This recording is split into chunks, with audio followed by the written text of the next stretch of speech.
Hey everyone, welcome to the Faux live stream today. So a couple of fun things that have happened in the interim. So I have tendonitis in this hand from work. I think it's just from grabbing crockery like this and like this motion. Even though I've exercised a ton and I weightlift and everything, sometimes stuff like this happens. But luckily, it does not interfere with spinning. And because the month of November is Dementia Awareness Month, and I did sign up previously to be part of it, I don't know if I'll be able to do any knitting, so I might need to do a combination of knitting and spinning. And so what I've got on the wheel right now that can't really see, hello. Yes, she found the wool and stood on it. So what I'm spinning right now is something I was going to work with for the November knitting I had planned.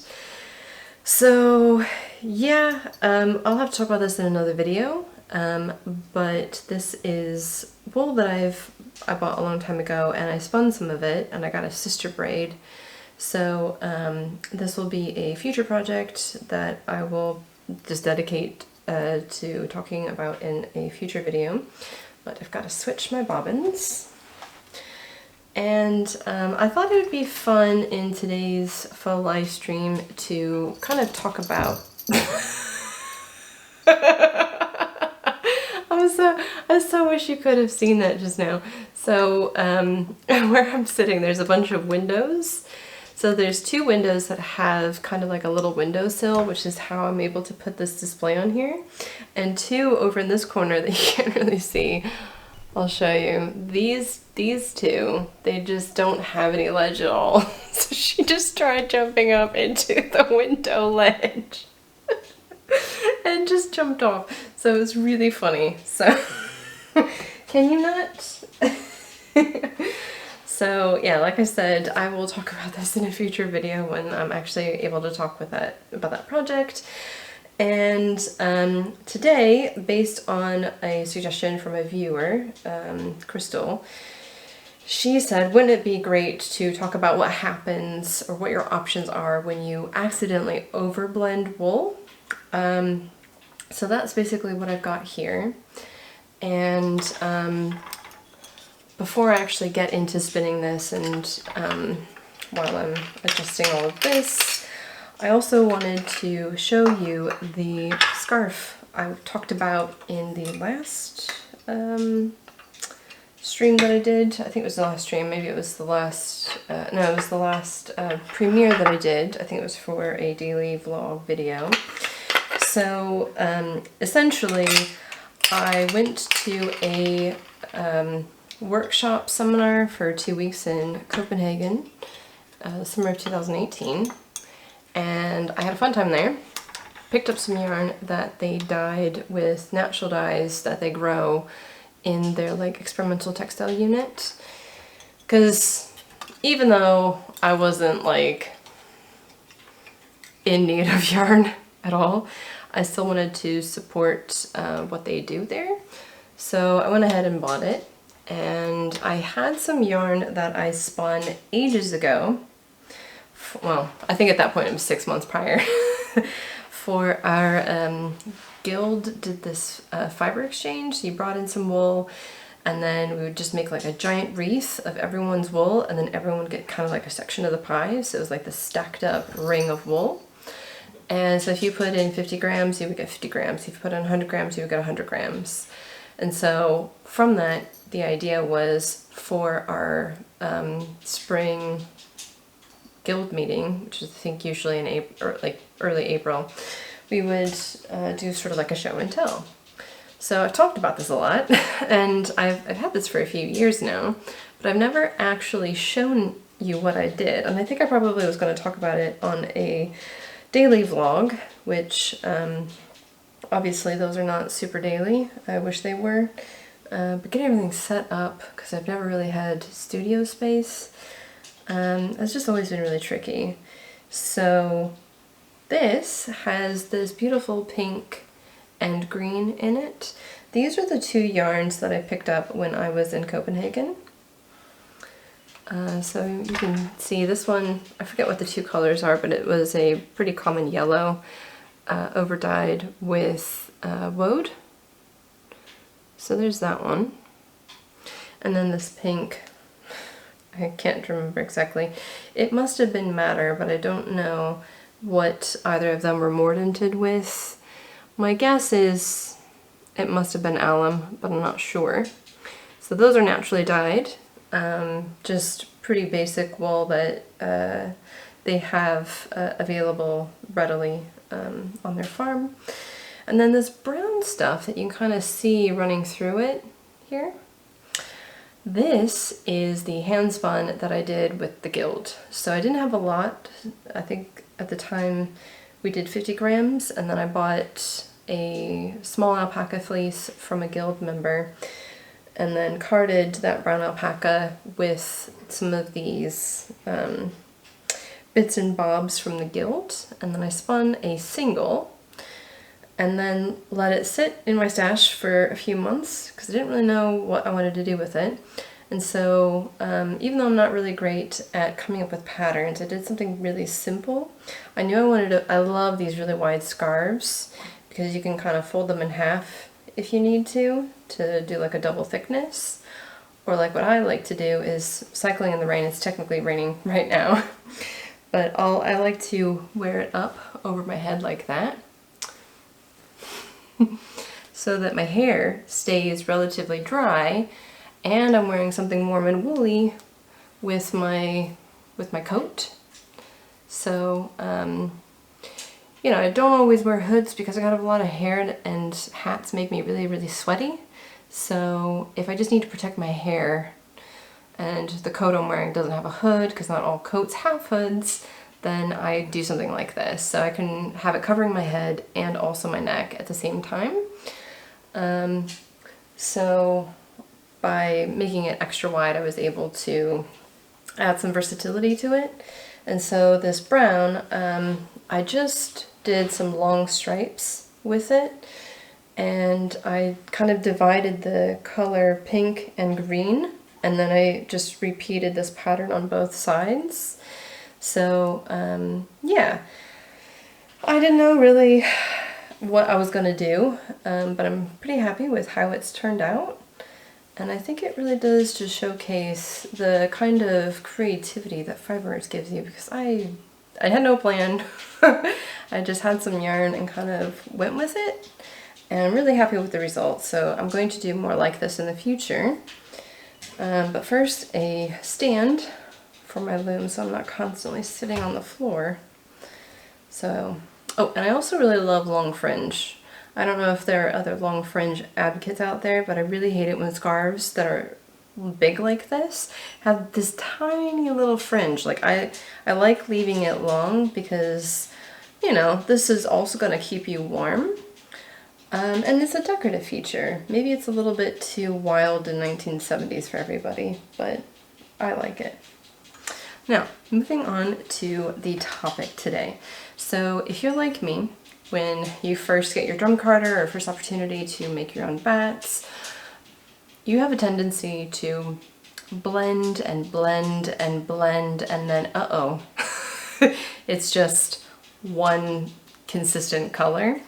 So when I first started, I had this in my head that I had to blend it so completely that I couldn't see those individual colors or fiber textures. And I did this a lot with silk because I had it in my head that the silk had to be sort of completely blended throughout for me to have like the benefit of the silk in the mix. But a lot of my early batts turned out like this. So even still, I've carded this 4 times. It still looks nice. There's a little bit of texture in there. So if I can get the camera to focus a bit more. You know, there's some, you can see there's some bits of silk. There's a little bit of a non-pink color. I think I used mostly autumnal colors, so it was like pinks and oranges, a little purple and blue, and then I used silk and alpaca and Angelina. So it's really soft, really fluffy. It's got some Castle Milk Morid in it, it's got Portland, so there's different wools, different silks, sparkly fibers, I think there's a little bit of Firestar in there. So the idea was to kind of replicate the experience that I had when I first started drum carding, which was this tendency to blend everything into a single color, or kind of like a slightly heathered look. And the yarns just, they looked okay, but I always wanted it to have those big blocks of colors that I had seen in other spinners' works. So it took a lot of experimenting to sort of figure out how to achieve that, but once I have, I've not really looked back. I do this only for those yarns that I really, really want to have a blended effect. But most often than not, I love to maintain a lot of that color and texture variation. So in order to achieve this, I had to run the batt through the drum carder a total of 4 times. And this was the result. I did take some short video along the way, and I did it with my phone because I didn't have the strength and willpower to drag out any of my setup to actually film it. So what you're seeing is probably not as good as what I could record with this camera. But if you've been to my shop, you know sort of the type of batts I like to make. So what happens if you've gotten to a position where you've kind of made a bit of a dull color? Maybe you've just made brown, or maybe you took these beautiful autumnal colors, like what you would see at this time of year. I'm filming this on October 30th. And I've just mushed it all together to the point where it's just that one kind of yellowish red. It's not really orange, it's not really red. There's just nothing, it's like a dull version of what it could be. And so that's what I have here. So what do you do when you're at this stage? Now, the first thing is just spin it. You never know how yarns are going to look until you've actually spun them. So if you're here sitting with a batt that you've accidentally carded too many times and it's lost a lot of the individual character of whatever you've put into it, then rather than being upset or panicked or like, I'll just hide this away for a couple of years, just go ahead and spin it, get through the difficult part, and then see what your options are. So that's the first thing that you can do if you've gotten to this stage. Second thing you can do is you can make an art yarn. So let's say you want to do a thick and thin yarn, and then you can apply this with something else. Now, I have a video on dyeing with watercolor, and what that video does is it kind of teaches you with watercolor how dyes work, so that you can practice with something that's relatively inexpensive. And especially if you have children, I think this is still a requirement for most schools to have each kid gets their own personal set of watercolors. But even if not, you can usually pick up a really inexpensive set from your local craft store. And that's probably the easiest, fastest way to get a sense of what it's like to dye.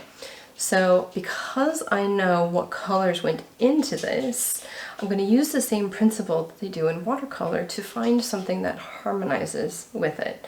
So if I wanted to, I could spin this, just a flat single, nothing special, just one gauge, and then I could apply it with something else that's a little bit thinner, or even a little bit thicker, and then I can have an unbalanced 2-ply yarn, and that will kind of give me a little bit of visual texture.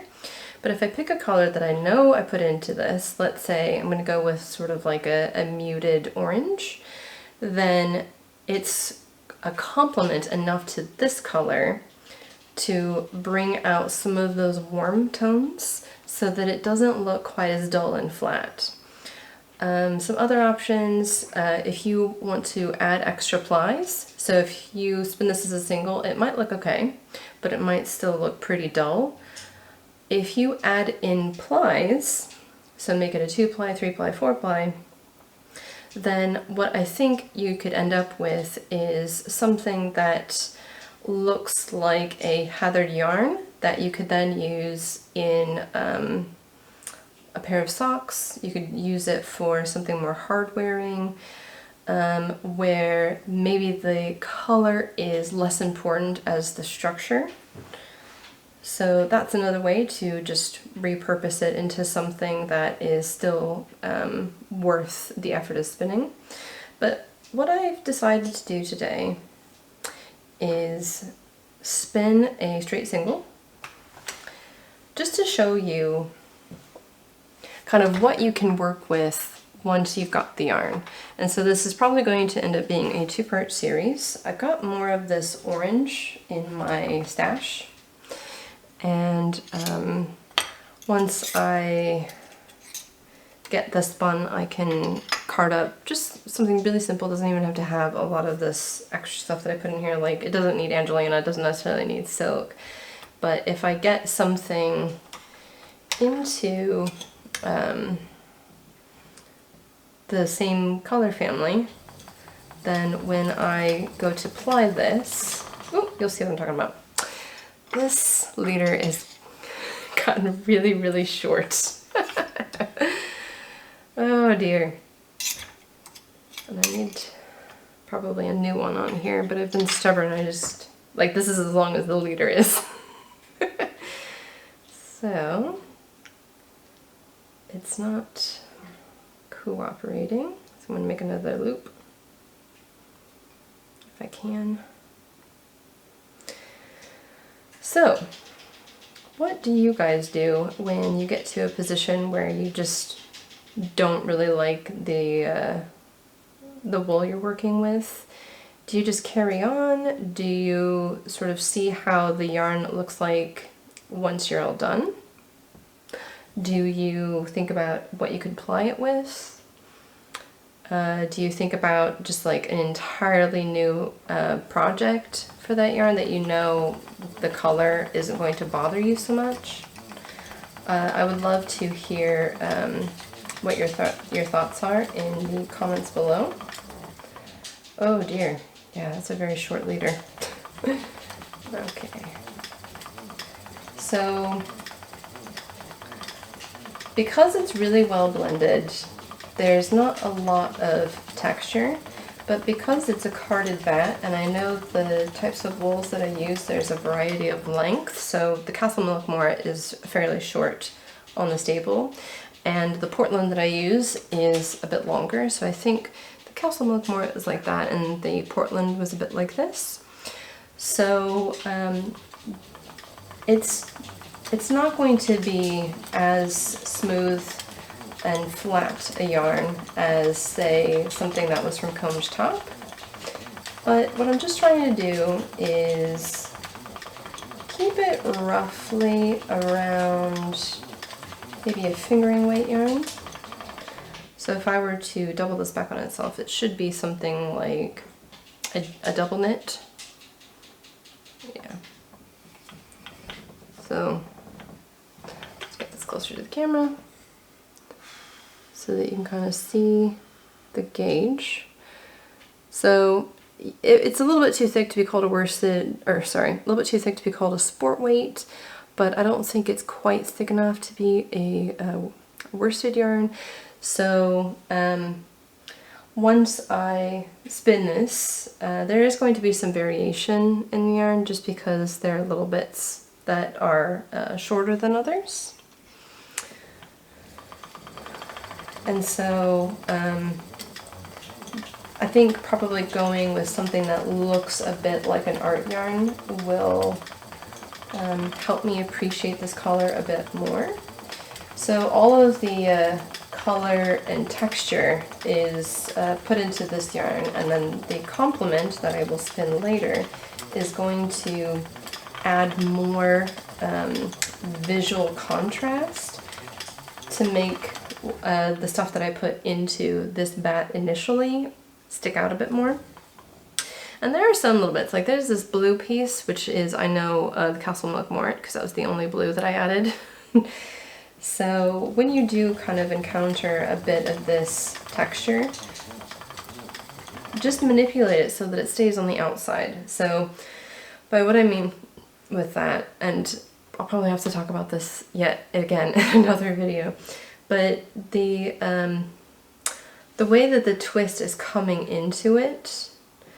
So if I have something that's sitting on this side of the yarn, I know that's going to be on the surface, but if I have something on the underside, I know that that's probably going to be hidden on the inside of the yarn. So I just try to manipulate the fiber a little bit so that I get the bit facing out that I want rather than facing in. And so, yeah, that's what we're going to do with this. So to kind of recap, step one, don't panic if you've overblended your wool. Because you never know. You never know if once you've spun it, you'll actually really like it. Step two, after considering the just spinning it option, consider doing like an art yarn, which is what I'm going to end up doing with this. Third option, if you're just still not happy with either of those thoughts, just repurpose it into some other type of yarn, because before you've spun it, there's still a lot of potential. So you can spin it a little thicker, a little thinner. You know, maybe you've been wanting to make some bulky socks for wearing around the house and nothing has really spoken to you and you're just stuck spinning the same thing over and over, then hey, maybe just repurpose the stuff that you don't really like, that no one's gonna see. You don't have to coordinate it with any of your outfits. And if it starts to get worn and falling apart and repaired, who cares, right? So maybe it's a good opportunity to do a project like that. But I am always a firm believer that there's no such thing as an ugly color. Now, I have favorites. I have favorite colors. I have favorite combinations of colors, or ones that I prefer because they look good against my skin, or ones that I just find aesthetically pleasing to look at. But if you ever look at something and you think, oh, that's an ugly color, I would like to rephrase that as that color isn't sitting with its right complements. And it's true, because sometimes you'll look at something that looks kind of bland and then you see it next to a couple of other colors that really complement each other, then suddenly there's nothing about that palette or colorway you've created that you dislike, because they all kind of go together. So if it means spinning a yarn and then putting it in your stash and thinking, what could I combine this with? What you might end up with is a scarf like this, right? I had no idea what I was going to do with this brown stuff. I spun it, I liked it, but in the end I thought it was just a little bit too dark, and I have plenty of brown stuff in my wardrobe. I've got plenty of monochrome, and so I thought, well, there's a lot of wild colors in this. There's like bright orange next to bright blue in that brown yarn that I spun. So I think I got some fiber stuck to my nose. So, you know, putting it into a larger project like this where I could have some kind of interesting contrast with two major colors, just the pink and the green, then it just kind of goes. It does have a statement. Like, I love wearing it because I feel like I'm owning the colors. But, you know, you don't have to always think about a single yarn as a single project. It can definitely comprise something larger. So, you know, even if you've gone through all of this thought process of how am I going to save this wool that I accidentally overblended, then, you know, just let it sit until it finds the right complement.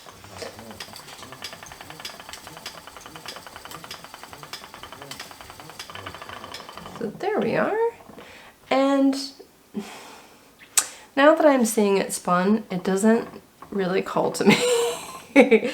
And that will probably happen as well. So sometimes, like back when I first started, I had in my head what the color would create, but I didn't have as much of a color aesthetic sense like some people in fine arts tend to have. And it's just because I don't practice it enough. So looking at this now spun, it still seems a bit lackluster. I know that it's going to need a bit more to make it really pop and sing. And spinning it and then plying it on itself might not be enough for me, and that's totally fine. But even if you've blended something several times, you know, you've put it through the drum carder 3 times, and then you're still not happy with the result, it might have been intentional. You might have thought, oh, this is going to make blah type of yarn. But then as you experiment with running it through the drum carder and then it's still not turning out the way that you want, that's fine. Like, it doesn't have to be an accident. You might have done this by design, but then the result didn't turn out the way that you wanted. And so by all means, continue experimenting to see if you can learn from that experience and logically follow some other ideas that could lead you towards whatever your goal is. It could just be a matter of blending your base fibers a couple of times until you get a bit of that heather look, and then once you've achieved that as your base, then you can add in other colors, blend it once, and then you've got what you were looking for. I have done that many times with batts. So some of the ones that look really, really well blended, it's because I have done that very thing where I've blended a few colors together and maybe like some silver, fire, or Angelina. So I'll blend that a couple of times through the drum carder. And then I will use that with other stuff that has not been blended yet, that I've dyed. And then I will layer those onto the drum carder once, maybe twice. So part of the fiber might have been carded twice, and the other part has been carded 4 times. So, you know, nothing is technically wrong here, and because we're not given to social norms about how things are supposed to be in society, it's an art form. So do what you think feels right. Experiment. There's no wrong or this isn't the way it's supposed to be done. Just you do you, and share what you do, because we would all love to see it. And this is how we learn from each other. And the more places that people can see and be inspired, the more fiber arts creators that we're going to have out there, the more friends that we're going to have around who speak the same language we do.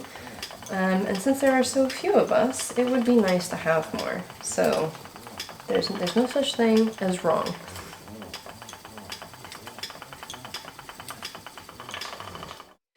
So because I can only film in short bursts with my camera, what I'm going to do is do a little pause point to kind of show you how this yarn is shaping up and describe what it is that I feel like it's missing.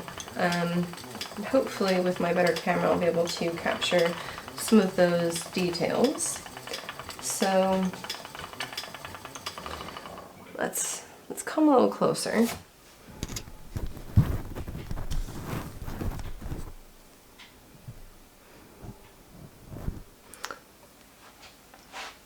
Okay, so this is the yarn so far, and you can kind of see even in this digital format there is a little bit of variation. So you can see here this has a little bit more of like those bluish purple tones. There's a little bit more of like a pinky tone on this one, and I did use some wool that's naturally brown that's been over dyed, so it's just the tips that got dyed. So I wanted something that was going to be a bit muted, but let's say you add something thinking you're going to make a heather yarn and you blend it too many times, and rather than still maintaining those bright colors, you end up with something that's a bit more muted like this. So like I said, once you've spun it, it doesn't look terrible, right? I can see this being used in a muted palette for a host of different projects. But you also understand what I'm talking about when I say that it doesn't really sing, that I've blended it to the point where a lot of the interesting character has kind of gone away. And so when this happens, spinning it up and then deciding your options to move forward can be helpful. So even though I had a good sense that I thought this wasn't going to turn out the way I wanted, this is definitely confirmed that it needs something else. So I'm gonna do something else to bring out some of those more autumnal features. So I don't know if I've gotten that perfectly back in view, but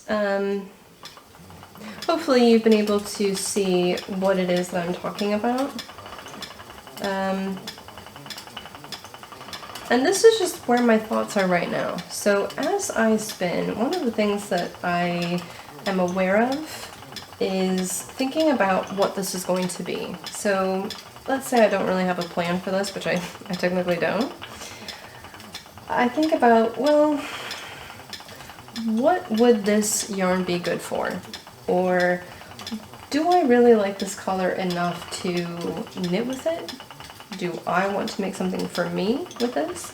Or is this something that I should pass along to somebody else that might appreciate this color better? You know, there are people out there who like colors that I don't so much. And of course, the opposite is true. I'm sure I love colors and people are like, meh. So, and there are colors that I would prefer to wear and those that I would prefer to see as furnishings. But I actually don't spend much of my time creating furnishings, so, you know, it's just a matter of perspective. So,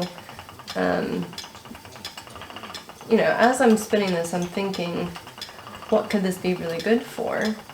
And I think an art yarn, and, you know, when in doubt, I think making scarves is a really good idea because you can use that scarf.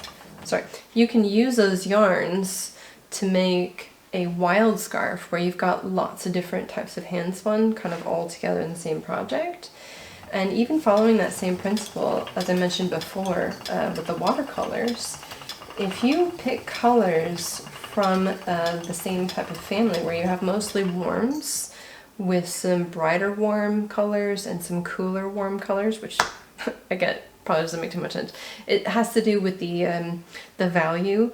So if you have a yellow that's really bright and cheerful, like a lemon yellow, that doesn't have any black value. It's just like a white value. If you have something that's muted, kind of like a butternut squash orangish yellow, that has more of a black value added to it. So, you know, you can kind of play around with what you might have in your hand spun inventory and see whether the combination works together while you're looking at it, or even doing like a little sample with a zoom loom might help. So I think this is probably going to go into my little assortment of yarns that I have set aside for making various types of scarves. I know I have a lot of plans. I feel like I rarely have any time to actually do something about it. But one of the things that I do is, with yarns I'm not like a huge fan of, but I still really like, but there's maybe not a lot of it, or it kind of works, but it needs something else. And this is particularly the case with more of my art yarns where I like to do like thick and thin with it plied with a thread. It's actually not a super stable yarn.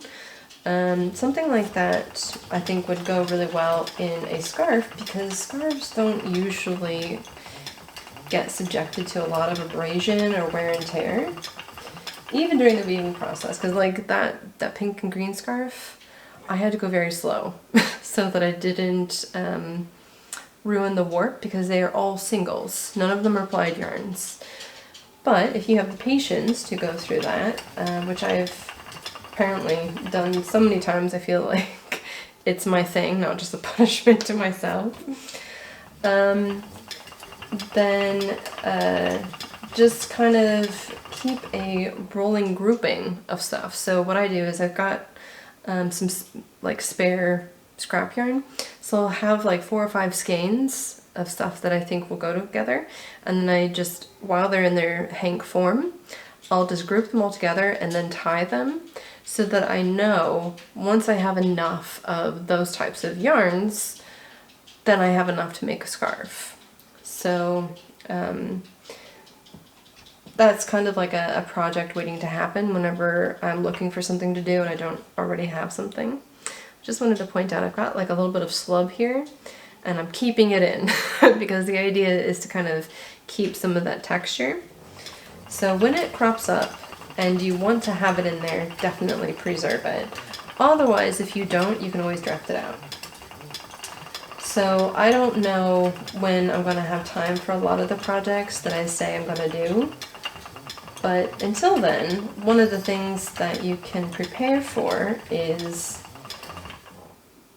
you know, rather than having to write down all of your ideas, just visually doing it. I've grouped them all visually, and I know that whenever I get enough and I have some time and I'm looking for a project to do, then I will just sit down with those yarns and weave something. So yeah. Hopefully I have assuaged any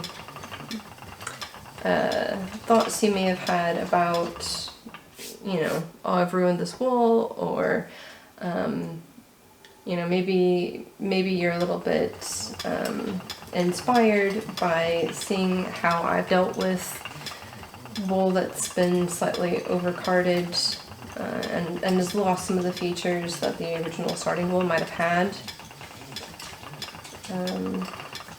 But I don't think people think about this, especially when they're beginners. But wool is a very interesting medium because it can be pretty much anything. Like, there's no bad wool. There's just wool that needs to be transformed.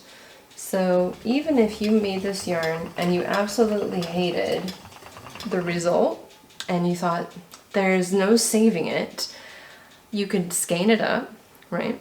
And then cut little lengths, use that in a new batt where you maybe only card it once or maybe twice max, or you change the way that you card it, and then suddenly this yarn that you hated has become something that you love, or something that is more in line with what you intended it to be than how it turned out to be the first time around.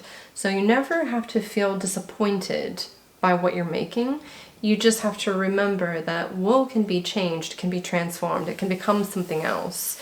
And so there's no such thing as an ugly color, there's no such thing as wool that you'll never be able to use. And just a little bit of out-of-the-box thinking about it as an art form can go a real long way. So, ooh, got a lovely bit right there that didn't get quite carded all the way. Yeah, see? Now, had I only carded this a couple of times, I would have had like beautiful streaks of pink and purple and orange and sort of like this muted yellow. But instead, you know, I get kind of almost this intestinal pink color. Sorry about that.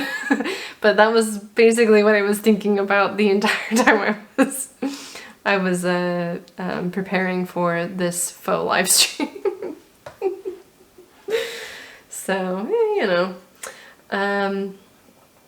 yeah, like I said at the beginning, if you've dealt with overcarding wool like this, and you have gone with a different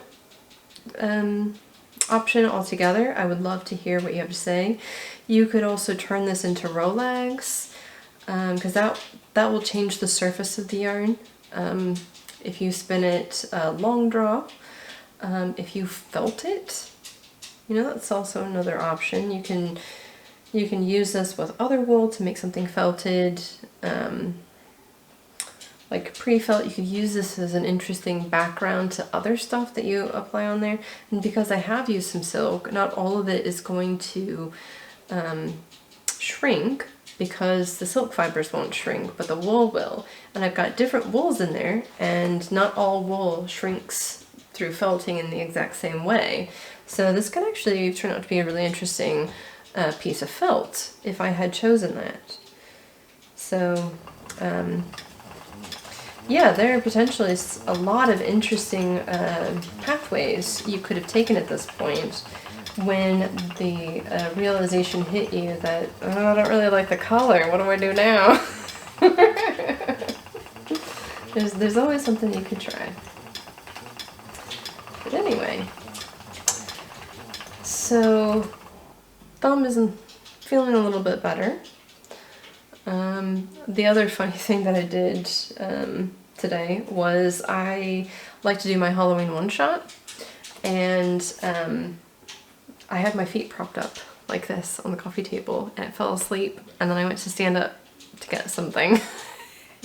And instead of stepping down like that with my foot, I stepped like this on the side of my foot.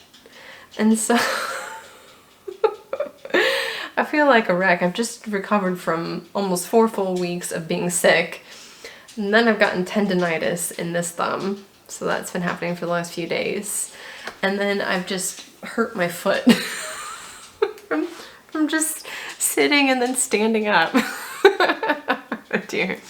Anyway, so other updates will be following, hopefully relatively soon. Richard's dad's coming to visit us for a few days, so that's going to be a bit of an interim in terms of filming and editing. But as always, I've got some wool in the shop. I've made some bats. I need to get them photographed so they go in the shop. I have my 100% repeatable hand-dyed colorways. So if you're looking for yarn, please take a look at my shops. I've got one on Etsy and one on expertlydyed.com.